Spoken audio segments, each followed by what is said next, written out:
isso não é uma aula de curso. Porque todo o sistema hoje diz que o controle deve se concentrar, as pessoas têm que ter efeito vinculante, eficácia ergonômica. Ficou faticamente revogado o dispositivo constitucional expresso que diz que o Senado que tem a prerrogativa discricionária, inclusive, que sempre foi conhecido, desde a suspeição do todo em parte.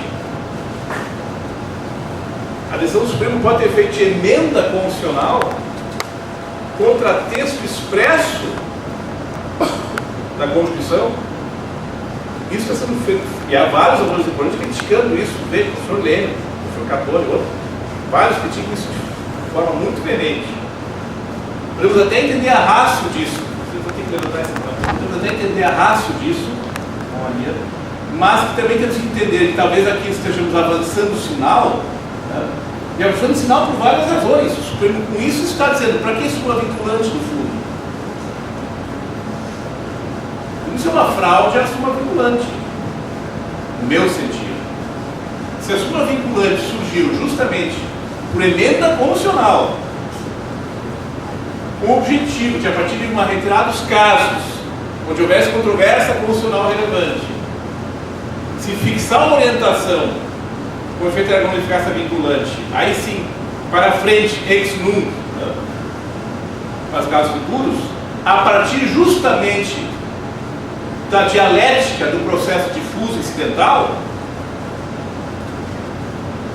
nós estamos agora com decisão que nem é pela maioria dos votos que a emenda constitucional Suma prevê, nem pela maioria dos votos que se prevê para a repercussão geral, dizendo uma decisão em repercussão ordinária tem efeito vinculante.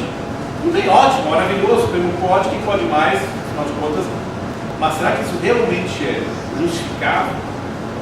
No mínimo, até da votação constitucional de fato, ela é justificável, com todo respeito, até a pessoa que eu compreendo o objetivo da decisão, que é de realmente racionalizar as decisões, a gente cria um sistema aqui mais coeso, né, e controlável de justiça constitucional. Isso é perfeito.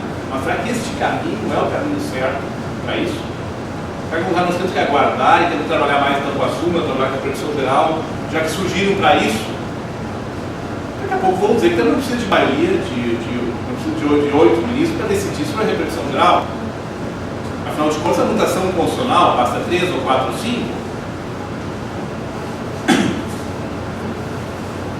Isso no fundo não muda muito. Então, para que súmulas eu posso, então, em qualquer caso, começar a estabelecer uma orientação vinculante com eficácia erga omnes, admitindo reclamação e recurso extraordinário em outros casos? No fundo, isso tinha que ser, pelo menos, levado a sério, discutido. Mas isso é a objetivação do controle difuso? O efeito correlato disso, isso é uma objetivação do controle difuso incidental ou não? Em parte veria-se uma tendência de objetivação. Tendência que não é, tem que levantar de novo, eu gosto de mexer, tendência que não é absolutamente necessária, ainda que essa tese fosse prevalecer. Então a minha problematização que eu quero propor aqui, embora já tenha outras pessoas propondo, é de que, embora o efeito vinculante, a eficácia ergonômica atribuído até mesmo nas suas decisões de controle incidental pelo Supremo, possa levar a uma espécie de objetivação do controle, isso não é nem bom, nem necessário nessa hipótese. Nem bom nem necessário. A objetivação ocorre não necessariamente, repito, pela extensão de eficácia erga omnes e efeito vinculante uma decisão. A objetivação ocorre pela abstração que começa a se fazer da realidade dos casos concretos, das circunstâncias dos casos concretos. Que o processo objetivo não se caracteriza como objetivo por ter efeito vinculante e eficácia erga omnes. O processo objetivo se caracteriza como objetivo porque não estão em causa diretamente interesses subjetivos de partes envolvidas na relação jurídica processual. Esse é o objetivo do processo objetivo. Por isso que essa tendência, na verdade, é perigosa quando se percebe que o Supremo passa a decidir com efeito vinculante em questões que são questões de alta relevância prática, onde, em muitos casos, qualquer decisão que simplesmente não leve em conta as circunstâncias do caso concreto passa a poder ser uma justiça universalizada ou injustiça universalizada. Eu vou lembrar um caso concreto apenas para polemizar isso. Penhora do imóvel do fiador.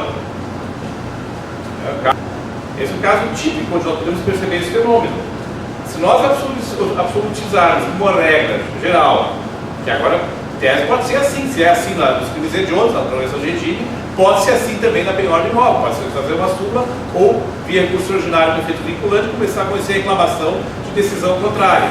Se eu absolutizar e universalizar a regra de que em qualquer caso a penhora do imóvel do fiador em contrato de locação é constitucional, em qualquer caso, e não permitir, nas circunstâncias do caso concreto, uma avaliação dessas circunstâncias e eventualmente ter uma divergência dessa decisão, eu estou literalmente atropelando,